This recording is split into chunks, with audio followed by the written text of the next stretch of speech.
ਮੇਰੇ ਬਹੁਤ ਹੀ ਸਤਿਕਾਰਯੋਗ ਮੇਰੇ ਸਾਥੀਓ, ਬਜ਼ੁਰਗੋ, ਭੈਣੋ, ਬੱਚਿਓ, ਸਾਰਿਆਂ ਨੂੰ ਬਹੁਤ ਬਹੁਤ ਪਿਆਰ, ਸਤਿਕਾਰ, ਸਤਿ ਸ੍ਰੀ ਅਕਾਲ, ਨਮਸਕਾਰ। ਆਪ ਅਮਰ ਸੰਦੇਸ਼ ਚੈਨਲ ਵਿੱਚ ਆਪ ਜੀ ਦਾ ਸਵਾਗਤ ਹੈ।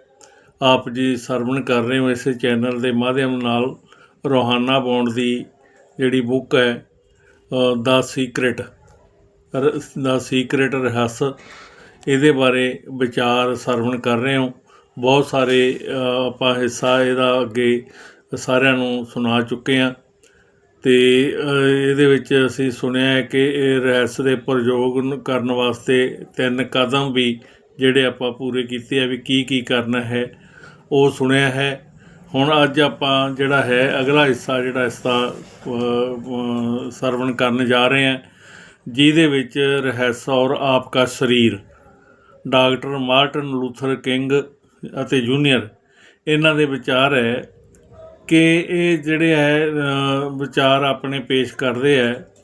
कहने आइए कि अब हम रचनात्मक प्रक्रिया का इस्तेमाल उन लोगों के लाभ के लिए करते हैं जो ये महसूस करते हैं कि उनका वज़न ज़्यादा है और जो अपना वज़न कम करना चाहते हैं। पहली बात तो ये जान लें कि अगर आप वज़न कम करने पर ध्यान केंद्रित करेंगे तो आपका वज़न कम नहीं हो पाएगा, क्योंकि आप हमेशा ही वज़न कम करने के विचार को अपनी ओर आकर्षित करेंगे। इसलिए वज़न कम करने के ख्याल को अपने दिमाग में निकाल दें। इसी कारण डाइटिंग सफल नहीं होती है, क्योंकि आप वज़न कम करने पर ध्यान केंद्रित करते हैं, इसलिए आप लगातार वज़न कम करने की ओर आकर्षित होते हैं। दूसरी बात ये जानना है कि ज़्यादा वज़न की स्थिति इसके बारे में विचार करने के कारण उत्पन्न हुई है। सबसे भूतपूर्व शब्दावली में अगर किसी का वज़न ज़्यादा है तो ये मोटे विचार सोचने से हुआ है, चाहे उस व्यक्ति को इस बात का एहसास हो या ना हो। दुबले विचार सोचकर कोई मोटा नहीं हो सकता। ये आकर्षण के नियम को सरासर अवहेलना होगी। भले ही लोगों को यह बताया गया है कि उनकी थायराइड ग्रंथि धीमी गति में काम करती है, धीमी गति में जड़ा है काम करती है, उनका जड़ा है मेटाबॉलिज्म जड़ा है धीमा है, या उनका मोटापा अनुवांशिक है। लेकिन ये सभी चीज़ें मोटे विचार सोचने के बहाने हैं।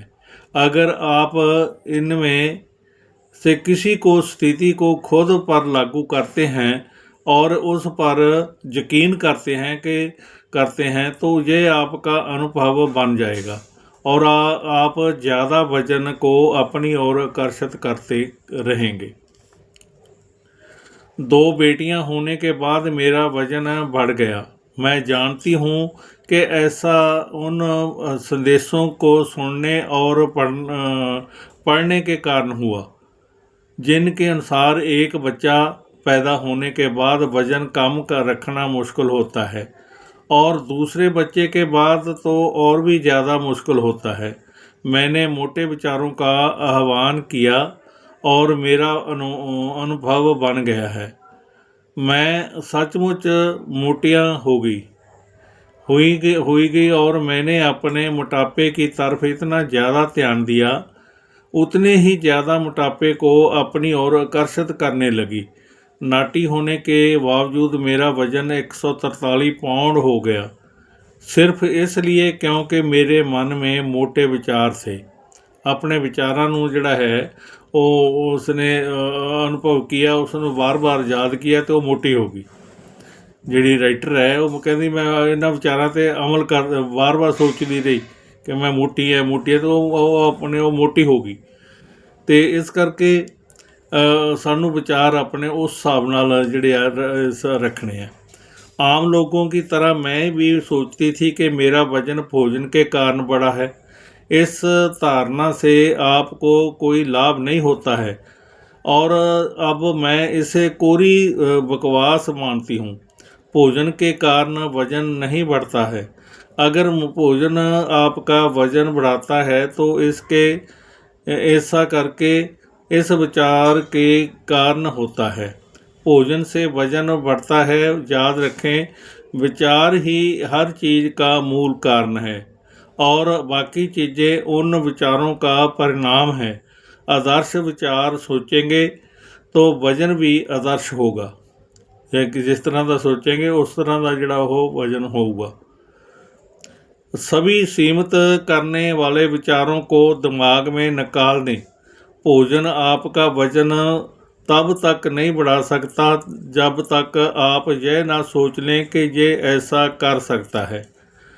आदर्श वजन ही परिणाम वह वजन है जो आपको अच्छा महसूस हो। किसी दूसरे की राय महत्वपूर्ण नहीं है। महत्वपूर्ण तो ये आदर्श वजन है जिसके आप अच्छा महसूस करते हैं। इस बात की संभावना कि आप किसी ऐसे दुबले व्यक्ति को जानते होंगे जो घोड़े की तरह ठूस ठूस कर खाने के बाद गर्व से घोषणा करता होगा कि मैं कितना चाहे खा सकता हूँ, लेकिन मेरा वजन हमेशा आदर्श रहता है। मैं और ब्रह्मांड का जैन कहता है कि आपकी इच्छा ही मेरा आदेश है।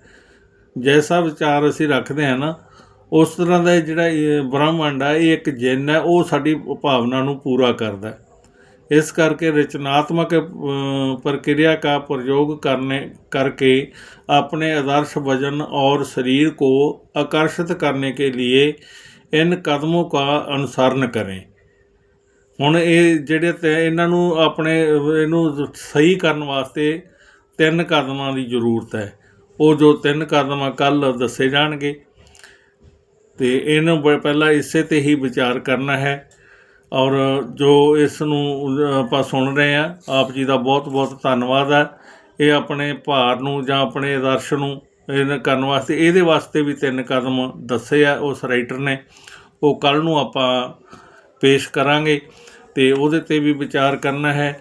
ਇਸ ਦੀ ਲੜੀ ਜੋੜਨ ਲਈ ਜੇ ਪਿਛਲੇ ਸਾਰੇ ਦੇਖੇ ਜਾਣ ਜਿੰਨੇ ਵੀਡੀਓ ਪਾਏ ਗਏ ਹਨ ਇਸ ਚੈਨਲ ਦੇ ਮਾਧਿਅਮ ਰਾਹੀਂ, ਇਹਦਾ ਲਿੰਕ ਕੱਢ ਕੇ ਸਾਰੇ ਉਹ ਜਿਹੜੇ ਵੀਡੀਓ ਦੇਖੇ ਜਾ ਸਕਦੇ ਆ ਔਰ ਉਹਦੇ ਨਾਲ ਆਪਣਾ ਇਹ ਜਿਹੜੇ ਵਿਚਾਰ ਵੀ ਬਦਲਣਗੇ ਅਤੇ ਔਰ ਸਾਰੇ ਆਪਣੀ ਸੋਚ ਵੀ ਬਦਲੇਗੀ। ਸਾਡਾ ਵਧੀਆ ਜੀਵਨ ਬਣੇਗਾ। ਇਸ ਕਰਕੇ ਇਸ 'ਤੇ ਸਾਰਿਆਂ ਨੂੰ ਹੋਰਾਂ ਨੂੰ ਵੀ ਆਪਣੇ ਦੋਸਤਾਂ ਮਿੱਤਰਾਂ ਨੂੰ ਵੀ ਇਹ ਲਿੰਕ ਭੇਜਣਾ ਅਤੇ ਉਹਦੇ ਸਰਵਣ ਕਰਨਾ।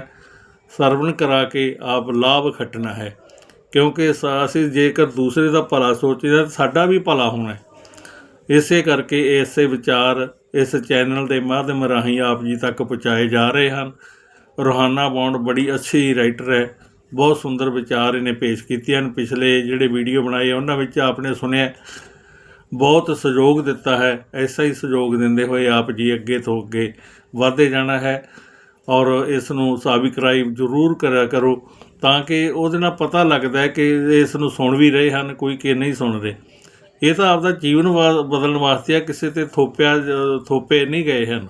ਇਹ ਤਾਂ ਆਪਣੇ ਆਪ ਨੂੰ ਅਨੁਭਵ ਕਰਾਉਣਾ ਹੈ ਕਿ ਅਸੀਂ ਵਧੀਆ ਇਨਸਾਨ ਬਣਨਾ। ਇਸੇ ਕਰਕੇ ਇਸੇ ਵਿਚਾਰ ਅਸੀਂ ਇਹ ਮਾਧਿਅਮ ਰਾਹੀਂ ਪੇਸ਼ ਕੀਤੇ ਜਾ ਰਹੇ ਆ ਹਰ ਰੋਜ਼। ਅਤੇ ਆਪ ਜੀ ਦਾ ਬਹੁਤ ਬਹੁਤ ਧੰਨਵਾਦ ਹੈ ਜਿਨ੍ਹਾਂ ਨੇ ਇਹ ਸਰਵਣ ਕੀਤੀ ਹੈ। ਜਿਹਨੇ ਨਹੀਂ ਕੀਤੇ ਉਹ ਪਿਛਲੇ ਇਸੇ ਲਿੰਕ ਤੋਂ ਕੱਢ ਕੇ ਪਿਛਲੇ ਦੇਖਣ ਔਰ ਸਬਸਕ੍ਰਾਈਬ ਜ਼ਰੂਰ ਕਰਨ। ਆਪ ਜੀ ਦਾ ਬਹੁਤ ਬਹੁਤ ਧੰਨਵਾਦ। ਇੰਨਾ ਹੀ ਕਹਿੰਦਾ ਹੋਇਆ ਪਿਆਰ ਸਤਿਕਾਰ ਨਾਲ ਸਾਰਿਆਂ ਨੂੰ ਸਤਿ ਸ੍ਰੀ ਅਕਾਲ, ਨਮਸਕਾਰ।